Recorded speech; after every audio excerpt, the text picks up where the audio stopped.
In this video, we'll be discussing whether or not Cavalcade deserved the Oscar for Outstanding Production of the year that it came out. Or actually, a year and a half to be exact. That's right! With this ceremony, the Academy decided to reset the calendar to do away with those half-year and half-year eligibility periods. Because, well, let's face it, it sounds a lot more impressive to call something the best movie of a given year rather than some random 12-month time period or whatever. Thus, to ensure that this would happen, the eligibility period for the 6th Academy Awards ceremony lasted from August of 1932 to the end of 1933, creating the single longest eligibility period in Academy history. So, as you can imagine, that means that we have quite a few movies to talk about in this video.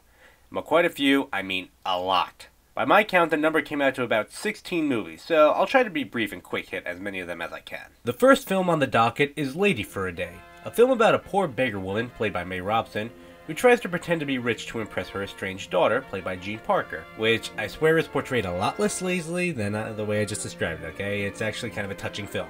The only reason why I'm talking about this film is because it makes for a funny story, as when Frank Lloyd won the Oscar for Best Director for working on Cavalcade, the host said, "Come up here and get it, Frank," which led Frank Capra, the director of Lady for a Day, to try to walk up and get it. By the way, pay attention to the name Frank Capra, because that's a name you're going to be seeing a lot in these upcoming videos. Sadly, no footage of the ceremony exists, so I am unable to put the Seinfeld jingle over it.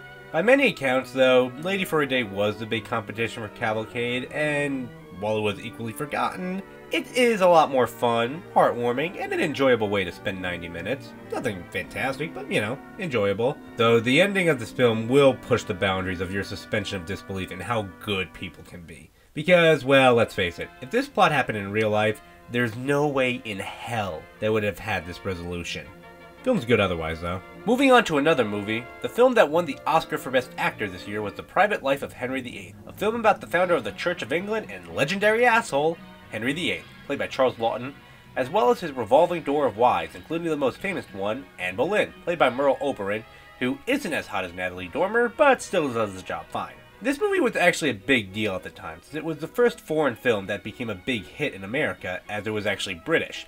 Thus, it helped pave the way for more foreign films coming over. Of course, the other, better foreign movie that we'll be talking about later in this video wasn't featured on the awards circuit, since I guess the English language was still a prerequisite, but we'll cross that bridge when we get to it. The movie itself, honestly, is a very dull watch, as it falls into the trap that most biopics do, in that it tries to focus on the entire life of Henry VIII rather than a specifically interesting moment, and none of it is done especially well. Honestly, I found this more boring than Cavalcade. Though, to his credit, Charles Laughton does look and act almost exactly like Henry VIII, so you know what, credit where it's due. Another movie I couldn't get into was She Done Him Wrong. The film revolves around a saloon singer named Lady Lou, played by Mae West, who interacts with an entourage of colorful characters in her saloon that is being investigated by the police. The film is known for Lou's never-ending barrage of quips and double entendres, including her most famous one, "Why don't you come up sometime, see me?" Yeah, I'm sure it sounds funny and all, or, I don't know, if you're into 30s films, but yeah, this is to the film's detriment for several reasons. 1, these aren't very good double entendres.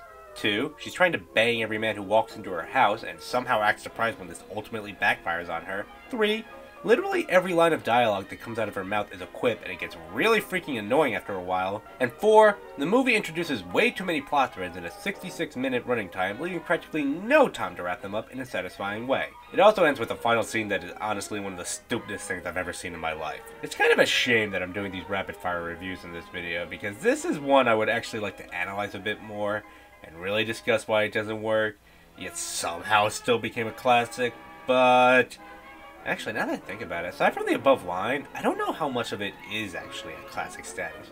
I hear its name tossed around on some AFI list, but even then, mostly on the nominees list. Either way, if you want to see a movie about a whore who isn't a horrible person, you can watch this, but I don't know, maybe watch Les Mis or something better. Either way, not a fan. Let's move on to something far more entertaining, Horse Feathers. This is another film featuring the Marx Brothers. I already talked about them in a previous video, so I'm not going to go too in-depth with this review on the history of the group. Basically, Horse Feathers is the same group of sarcastic jerks, only in this film they're placed as the leaders of a university, which has a football feud with a neighboring college. From there, well, it's just the Marx Brothers doing what the Marx Brothers do best, making quips and puns in different situations, such as going to speakeasies, being in class, and the like. Some of the same problems I brought up with Animal Crackers are present here, such as feeling more like a play than a movie, though to be fair, fair, they do have some better visual gags in this film. It also has a very large amount of filler, which is really impressive considering how this movie barely reaches the hour mark. But, on the other hand, it does ultimately culminate in one hell of a great football game, which features the Marx Brothers at some of their absolute zaniest. And, honestly, if it sounds like I'm going back and forth on this movie, that's because that's how I feel about it. I'm back and forth on it. You can tell that there's some great talent here, but I really wish that these characters would have more focus to their jokes, and be in some situations that could actually allow for them to cause some serious damage because of their antics. The wait. Still, if you like the Marx Brothers or this old style of comedy, the movie's fine. Moving on to another famous comedy, we're going to look at Sons of the Desert. This is usually regarded as the best film of the comedic duo Laurel and Hardy. So much so that the Laurel and Hardy fan club actually took their names after it. Stan Laurel and Oliver Hardy play the characters of, Stan Laurel and Oliver Hardy, a pair of neighbors and friends who are part of a fraternal society called the Sons of the Desert. They want to go to the convention in Chicago, but their overbearing wives, played by Mae Bush and Dorothy Christie, won't let them, so they try to find a way to sneak over there, and hijinks ensue. Yeah, this sounds like a pretty typical plot to a sitcom. In fact, I'm pretty sure this movie inspired the plot of several sitcoms. And honestly, most of Sons of the Desert plays out that way, as a feature-length episode of a sitcom. But in a good way. Sons of the Desert has some good slapstick. The two main actors play off of each other pretty well, though granted they're no Marx Brothers. And I have to admit, I love this bit. Oof, that looks so painful.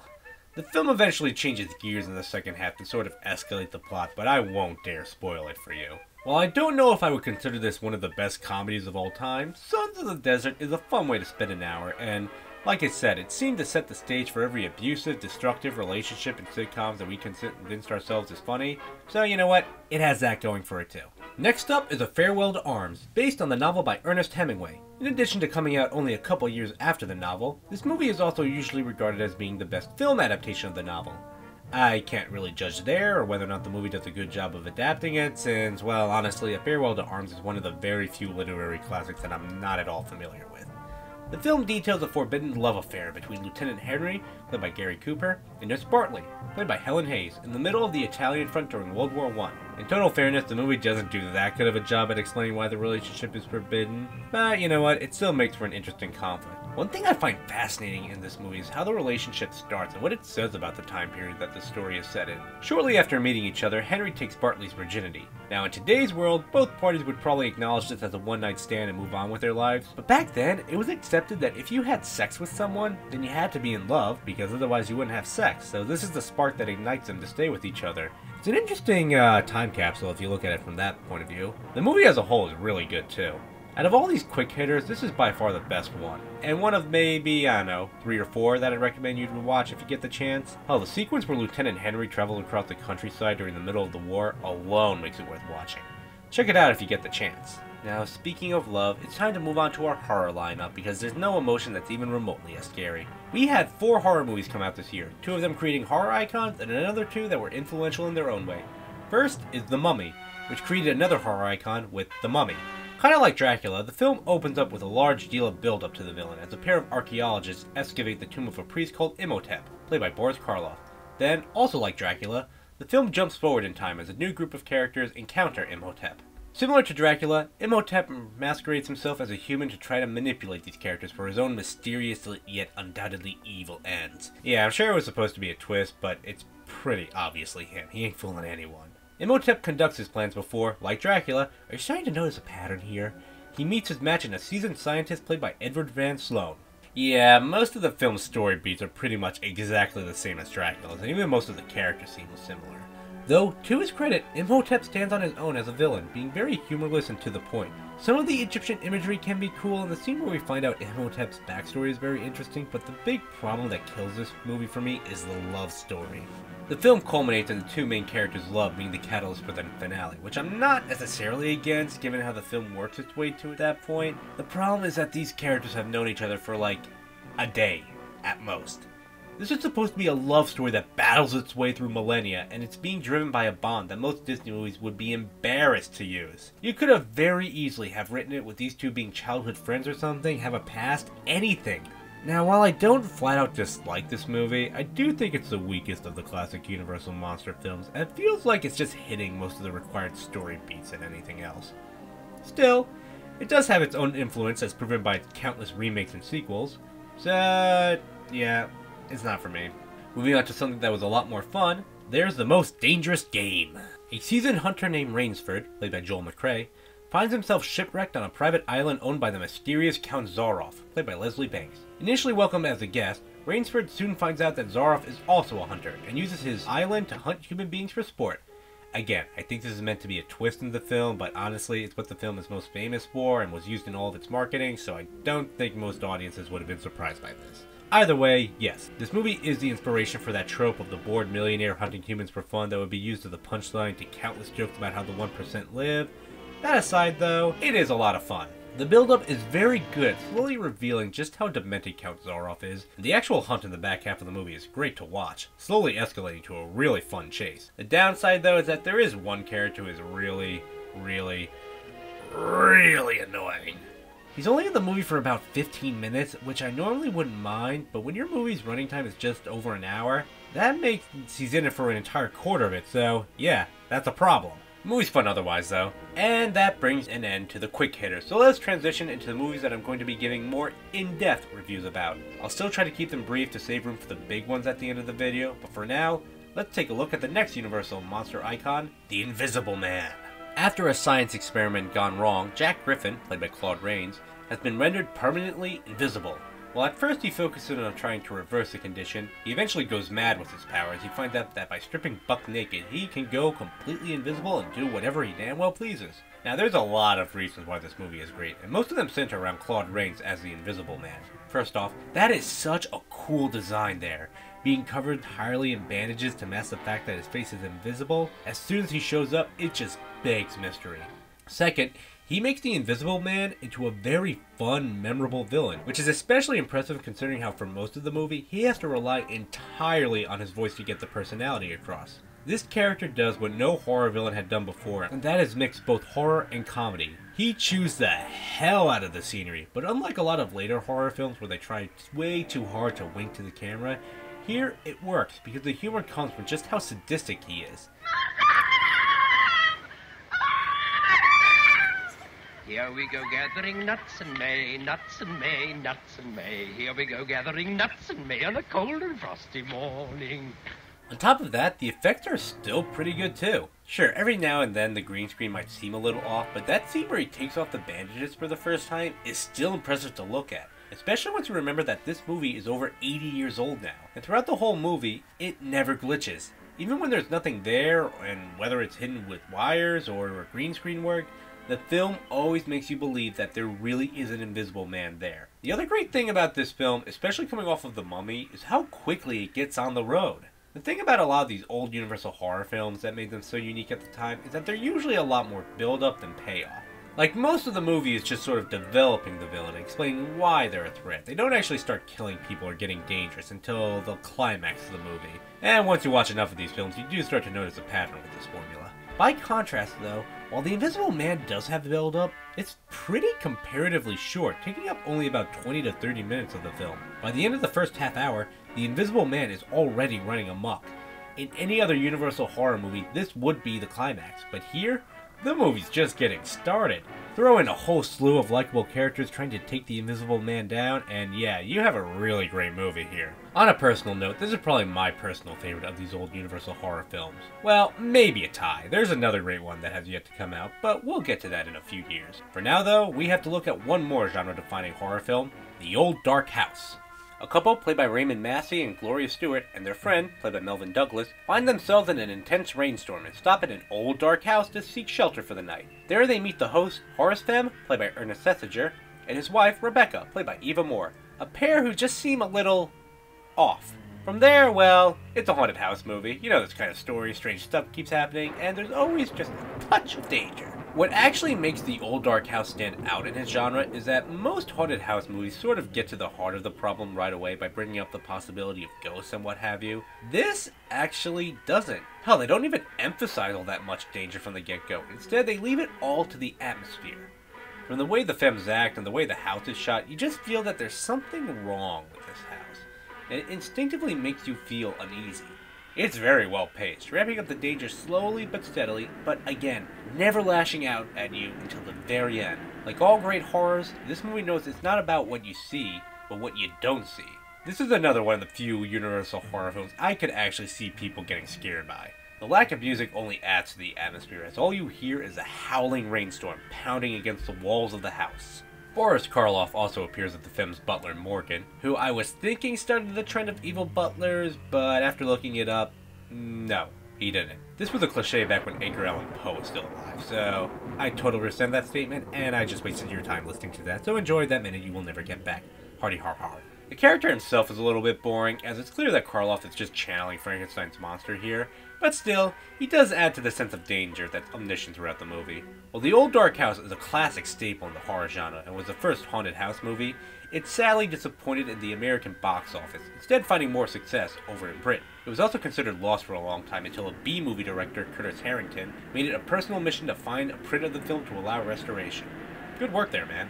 Now let's move on from horror to the other genre that the Academy doesn't give a crap about, comedy. First off is Trouble in Paradise, which is another one of these old classics that critics love to put on best movies of all time list. The film revolves around an expert gentleman thief, Baron Gaston Montesquieu, played by Herbert Marshall, who joins forces with another thief named Lily, played by Miriam Hopkins, to rob the CEO of a perfume company named Madame Collet, played by Kay Francis. Of course, problems arise as Lily suspects that Gaston may in fact be falling in love with Collet and... Hang on, something's ringing a bell here. Have I seen this before? Explicit sexual innuendos, brain-dead side characters, protagonists so charming that they would be impossible to exist in reality? If I've been happy, then you're to blame. Oh, Paris, please, stay the same. That's right! Trouble in Paradise is often considered to be the best film of Ernst Lubitsch, the same guy who directed The Love Parade, and he brings the same level of charm, humor, and romance that made The Love Parade so lovable. Now keep in mind that when I say these things, I'm talking about that antiquated 1930s old-school Hollywood charm, humor, and romance. Like, where the characters are so clearly in a world that doesn't exist in our reality, that it becomes both ridiculous and fun. Yeah, that's an Ernst Lubitsch movie, and Trouble in Paradise is having a ball with it. Even taking the style out of it though, this is a really fun heist movie. Both of the thieves are a very likable character that you instinctively want to see win, and Madame Collet is a lot of fun too. Now she isn't a villain, but at the same time they don't really make it so that she's a victim either. She's just a sucker, a very hot sucker, whose scenes with Gaston can get downright steamy for such an old movie. I mean, they don't explicitly say it, but it's pretty damn clear that the two of them have sex. Actually, now that I think about it, a lot of these movies here are pretty damn steamy, which is impressive given how tender the sensitivities were back then. Even in The Old Dark House, where it's literally a day one romance, the body language these two characters have makes it look like they really want to bang each other. And in A Farewell to Arms, hell, they didn't even beat around the bush, they straight up acknowledged that they had sex. By the way, beat around the bush with a pun. Get it? Get it? Get it? Get it? Get it? Get it? Get it? Alas, these casual innuendos would soon be gone, thanks to the Hays Code. Such a shame. Either way, Trouble in Paradise is pretty much everything that I thought She Done Him Wrong should have been, and it's a total blast to watch. This is one of those movies that I recommend if you want to see old school Hollywood at some of its absolute best. It's just one of those classic movies where it's so clearly entrenched in cliches, and it's just enjoying every last second of it. But hey, what's some good lighthearted humor without something dark to offset it? Still pretty funny, but that would ruin my segue. Either way, we're going to talk about Duck Soup.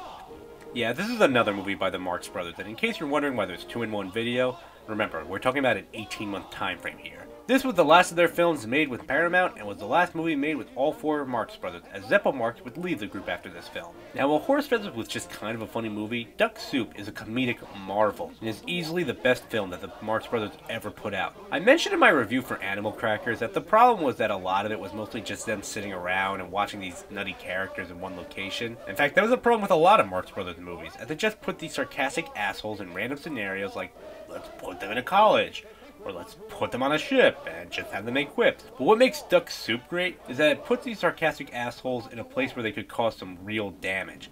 Like, say, being in charge of a country. The film opens with the country of Fredonia naming Rufus T. Firefly, played by Groucho Marx, as its new supreme leader. Needless to say, this proves to be a very, very bad idea, as he runs the country straight into the ground, and earns the ire of the neighboring country of Sylvania, led by the evil Ambassador Trentino, played by Louis Calhern, who sends a pair of spies, played by Chico Marx and Harpo Marx, to infiltrate Fredonia, And quite frankly, the only reason why he doesn't succeed in toppling Fredonia right away is because he's sending these two in as his henchmen. As I mentioned, what makes Duck Soup such a great comedy is that it's not just the Marx Brothers making quips while standing around in a random location, it's the Marx Brothers making quips while creating an international incident. Everything wrong I've brought up in the past about the Marx Brothers films is fixed here. It feels like a movie, the jokes are great, the humor is really dark, and I actually found Margaret Dumont, that's the one from Animal Crackers who just seemed really awkward and funny, to actually be really likable in this movie because they gave her funny things to say and do. Plus, it has one of the most famous bits in comedic history where one of the spies disguises himself as Supreme Leader Firefly. Firefly spots him, and he has to pretend to be Firefly's reflection. This is one of the most classic pieces of slapstick, and if you've ever watched a cartoon before, you've definitely seen this bit. While many think it starts here in Duck Soup, in actuality, it originates back in 1916 with the Charlie Chaplin film The Floor Walker. The Marx Brothers were actually paying tribute to Chaplin with this bit. It's really funny to think how these things begin. Unfortunately, similar to The Old Dark House, Duck Soup wasn't very well received during its first run and didn't start to become looked at more favorably until later years. Now, there is a myth that it flopped and that is actually not true, but it did push people's sensitivities just a little bit too far, and it's not for the sex jokes either. While this is pure speculation on most critics' part, including my own, many cite the finale of the film as being far too risque for audiences' sensibilities. The irony of this is that the finale of Duck Soup is pretty much the exact reason why this movie still holds up. Duck Soup is a satire of people in power and how they'll start costly wars because of their own petty reasons. The entire finale of this film is basically turning war into one giant-ass cartoon. When you watch these sets, you realize that people are most likely dying pretty horrible deaths, and these characters just keep acting like total lunatics in the middle of it all, which only makes it funnier. Unfortunately, back then, audiences were less than amused. You have to remember, this was shown to a Great Depression audience, and the only thing that kept people happy during Great Depression was 1, the memories of how much ass we kicked during World War I, and 2, going to the movies. So when you go to the movies and see these guys turning World War I into a mockery, it probably wouldn't sit too well, especially if you happen to be a veteran. While some might call this in poor taste, I don't know if that's true, since this movie is more mocking the people in power who start wars, not the actual soldiers and veterans. Either way though, it's a damn shame that this wasn't given the credit it deserved when it first came out, because it's a really fun comedy, and it's still pretty relevant in today's world, where people in power will just annoy the crap out of their cabinet members because they can get away with it. Speaking of blatant corruption, that allows us to seamlessly segue into our next movie, I Am a Fugitive from a Chain Gang. A film that really needed to find a less wordy title. If Duck Soup was a dark comedy warning about the dangers of placing too much faith of those in power, I Am a Fugitive from a Chain Gang is a serious drama telling basically the same damn thing. Paul Muni plays James Allen, a normal American youth who, after serving in World War I, decides he wants to travel the country. One thing leads to another, and eventually finds himself on the wrong side of a robbery, which leads to him going to jail. From there, the plot takes quite a few twists and turns that I'll do my best to keep under wraps, but I don't think I'm spoiling too much when I say that he escapes eventually. This is a very culturally relevant film that eventually fell by the wayside over the years, which is a really damn shame, as I think this is another very timeless story that also manages to be very revolutionary. The film did something that no other movie before had done, and that was really show that sometimes what is the lawful thing to do isn't always the right thing to do, and your government does not have your best interests at heart. Before this, it was a tale as old as time. The cops are the good guys, and the criminals are the bad guys. This was the first movie to show that that is simply not true. There is no single jerk or villain that you can pin all the blame on. The institution itself is the antagonist, and is out to get this poor guy. This is a very important lesson to learn that's far more commonplace today, but back then, it was unheard of. It's a great thriller that keeps you on the edge of your seat, because, well, when you have an antagonist as big as the law itself, our hero has to be very smart and on the edge to avoid going back to jail. The film also doesn't shy away from the fact that prison itself is also really harsh, sometimes ridiculously so. Okay, it's not Shawshank levels, but it still really hammers in the message. You steal a loaf of bread, and you could be spending the rest of your life doing this crap. Which, remember, this is during the Great Depression, so that reality is not too far out there. Also, I'm pretty sure that this is where this iconic image of inmates singing songs while picking rocks in a quarry comes from. So it has that too. While I'm a Fugitive from a Chain Gang is a very culturally important movie, I'd be lying if I said I loved it as much as this review makes it seem like I do, because large stretches of the film are very slow-paced and kind of boring. Still, it is one of the first films to strike out at society like this, and when you think about it, was one of the very first anti-establishment movies, in a time where establishment was all the rage. Now it's time for the big three. That's right, I said 3. As in there's 3 films that I really need to look at, and are often considered some of the best and most significant films of all time. And unlike the other movies in this video where I said that, you most likely have seen or at the very least heard of them. In no particular order, it's 42nd Street, M, and King Kong. Now we're going to review them in that particular order. 42nd Street is the archetypical backstage musical, which is basically a movie about people putting on a show. Veteran Broadway director Julian Marsh, played by Warner Baxter, has been hired to put on a show called Pretty Lady. He hosts the auditions, recruits the cast, etc., and the film then revolves around the following month from hell, and all the trials, tribulations, and dramas that go on behind the scenes between the director, the performers, the lead actress, the sleazy producer, and the newcomer, Peggy Sawyer, played by Ruby Keeler. Now, I'm honestly stunned that this movie didn't actually win the Oscar for Outstanding Picture, as this seems like the kind of movie that the Academy would adore. Because if there's one movie that people in show business love, it's movies about people in show business. And this would be one of the very few cases where you could make an argument for this kind of movie actually being the best film of that year. Every cliche that springs to mind when you think of the genre comes from this movie. But it all works, and it's really lovable. All the characters are very endearing, and you do understand where each of them are coming from. There's a certain sense of camaraderie that is felt. Makes you feel like you're part of this group. Anyone who's ever worked on a film or theater set for this long amount of time will understand immediately what I'm talking about. The characters fight, they squabble, they sometimes have drama, but they're all in this together. Plus, it is such a feel-good movie too. Everyone is just so likable and, nice. And if they're not nice, or if they're a jerk, well then they're a funny jerk, or you understand why they're a jerk. I mean, look at the director here. The stress of this show is driving him mad, but you understand it. Plus, it has one of the funniest scenes in any of these movies. Peggy invites her boyfriend over to her house, and her landlady responds by kicking them out because she doesn't want any men in the house. But pay attention to this clip while she's chewing them out. I have eyes. Just because there's a depression on some folks thinks that a landlady can stand for anything. Oh, but you don't know. After running a rooming house for 19 years, there's nothing that I don't know.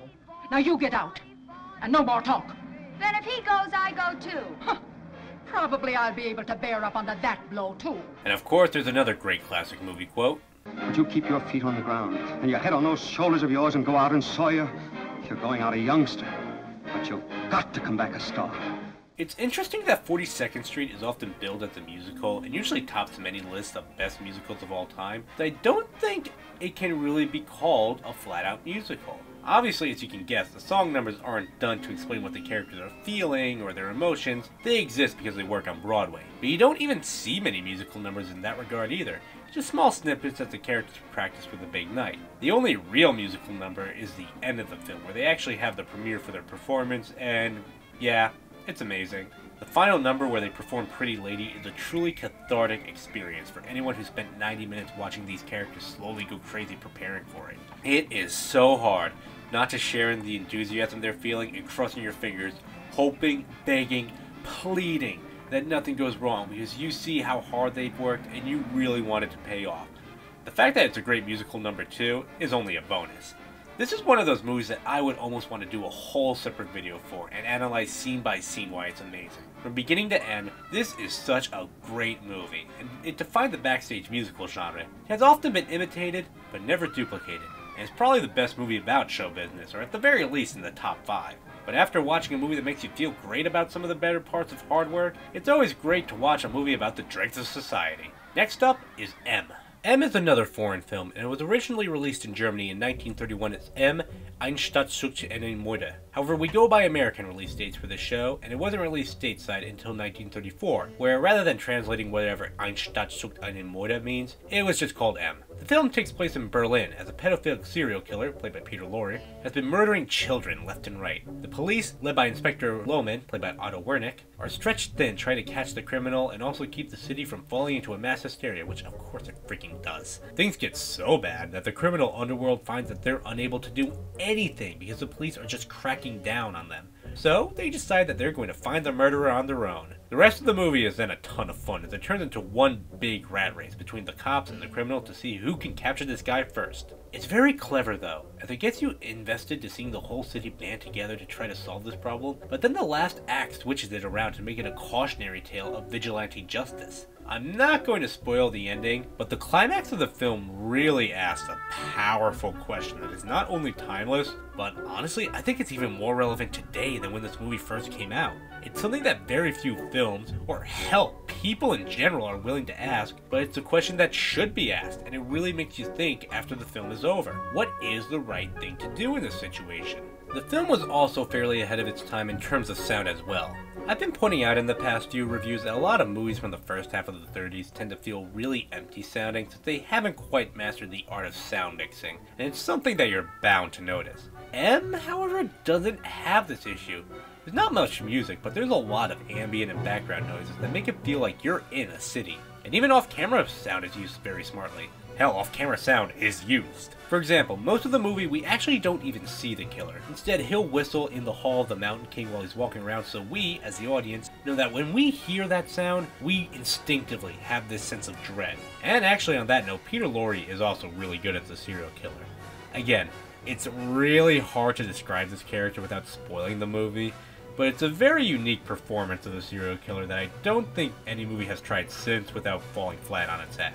This is another film that you frequently see topping many greatest of all time lists, and for that matter, greatest movie villains of all time lists, but I hope that means that people don't forget just how great of a character Inspector Loman is too. He actually reminds me a lot of Julian from 42nd Street because you really feel just how stressed out this guy is. He's doing the absolute best he can to try to solve a problem, and yet everyone is just blaming him. It's such a thankless job, but he is still trying his hardest. M ain't perfect, because there are definitely some scenes that drag on for way too long. But it's still a really intense and fun thriller that really makes you think after it's all said and done.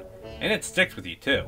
I've run out of good segues, so screw it. Time for the last movie of the day, King Kong.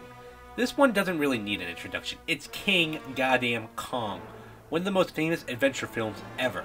Even if you haven't seen the movie, you know the story. A movie crew led by a crazy director named Carl Denham, played by Robert Armstrong, decide to film a movie on the mysterious Skull Island. While there, they get on the wrong side of the natives who decide to sacrifice the lead actress Ann Darrow, played by Fay Wray, to their deity Kong, who is entirely uncredited and no one is quite sure of the name of whoever was in that monkey suit, so, sorry. Kong is a giant gorilla who lives in a jungle that's populated with all sorts of prehistoric creatures. The rest of the crew then embarks on a quest to rescue Anne from Kong, who, by some freak twist of fate, has fallen in love with her. Now, the story of King Kong is all fine and good, but what people remember is that this was a huge breakthrough in special effects. Well, I don't know if anything in this film was really considered impossible at this time. There was never anything of this magnitude attempted. Usually they just kept it to one monster that could be accomplished with some makeup and strategic placing. Here, Kong himself is over 30 feet tall, and he fights with some other monsters that are just as big as he is. Also, I think that this was one of the very first, if not the first movies to do stop motion, which for those of you who don't know, it's a film technique where you have to painstakingly photograph a model and move it slightly between each photograph in order to create the illusion of movement. Now, there is a certain jerkiness to stop motion that I personally always think made it look kind of fake, but hell, do you know how hard it is to pull off? And do you know how amazing it would have looked back in 1933? This wasn't the only way they would do this, however, as the filmmakers, like the actual filmmakers, not the characters in the movie who were filmmakers, had to get pretty creative with their effects. Sometimes it was just a guy in a monkey suit walking around on a miniature set. Other times they would place the actors in front of a green screen. Sometimes though, it was stop motion where not only would they have to animate the gorilla, but they would also have to animate the human actors and move bit by bit along with the figures. Watch the actress in the background of this shot to see what I mean. And sometimes they would just have to go for broke and actually build a giant-ass gorilla. Also, fun fact, the jungle set here that's used was actually the same jungle set that was used in The Most Dangerous Game, which you can spot if you're paying attention to both movies. While King Kong was a massive breakthrough for special effects and one of the biggest cultural icons of the 30s, I'll admit that I do find it the weakest of these three films, and I'm personally not that big of a fan. I tend to find that whether or not people like this movie still depends a lot on whether they're fans of the more technical side of filmmaking or the creative side. People who are into the nitty-gritty technical designs respect it for how hard the special effects must have been to pull off back in the 30s and the adventure of it. Me, while I do respect it, I don't love the film, as large stretches of it feel like they're an exhibition piece for the effects, and yeah, listen, while they were great for their time, they're definitely outdated. Also, I find most of the characters really dull and forgettable, with two exceptions. First is Denham, the crazy-ass movie director who brings him on this voyage in the first place. Now this guy clearly has a screw loose, but he's still a very charismatic showman, and you can see how he could convince people to do what he says against their better judgment. This is that kind of director who could convince you to jump off a bridge if it'll make the shot look better. The other is Kong himself. Yeah, I mean, it's pretty obviously fake, but the actual creature is very endearing. He's not a villain, as the movie is more about what happens when you try to interfere with nature, and you ultimately find yourself feeling sorry for him more than disgusted. Plus, they make him seem like a real monkey. Whenever he fights something or is trying to attack someone, you can always just see the wheels turning in his head. Like, look at this. Come on, that's not a man in a gorilla suit, that's a monkey. And while I do think that some of the scenes in the jungle drag on for far, far too long, when this movie is good, it's really good. Like the scene where Kong attacks the village and lays waste to it. These are all miniatures being smashed here, and it looks awesome. And of course, there's the famous finale where Kong captures Anne and climbs to the top of the Empire State Building to do battle with a bunch of military planes. Even after all the destruction he's caused, you still feel sorry for Kong here. But if that's not doing it for you, well, hey, you're watching a giant monkey fight a bunch of airplanes on top of the Empire State Building. What more can you want?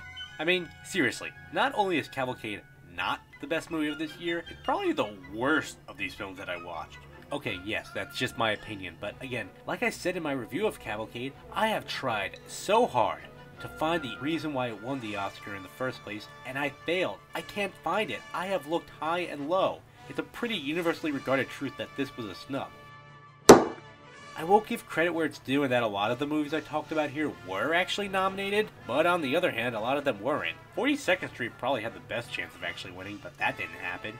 M wasn't nominated for anything. Neither was Duck Soup, for understandable reasons, but hell, look at The Invisible Man. Maybe it's not Best Picture worthy, but Claude Rains' performance required him to create this character using pretty much his voice and his body, no facial movements. You never see his face throughout the whole movie, and he still created such a great, memorable, iconic villain. That's some top-notch acting when you think about it, and he wasn't nominated for it. And while King Kong doesn't hold up as much as some of the other movies here, there's still no doubt that it was a phenomenon when it first came out. I could see it now, someone coming out of the theater back in 1933 just saying to themselves, wow, King Kong. Man, this is where it's at. That looks so amazing, it's never gonna look more real than this. But now what's this new TV show that's all the rage these days? Something about zombies and dragons that everyone's talking about. And maybe the effects have gotten a little better over time. Maybe some more refined creatures. Hell, it's probably even in color. Let's watch the two back to back and see how little has actually changed over the years.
You remember the man who walked into the Bank of Constantinople and walked out with the Bank of Constantinople? Monescu. Gaston Monescu. Hi, I'm George. Jerk me off. Fuck you, too.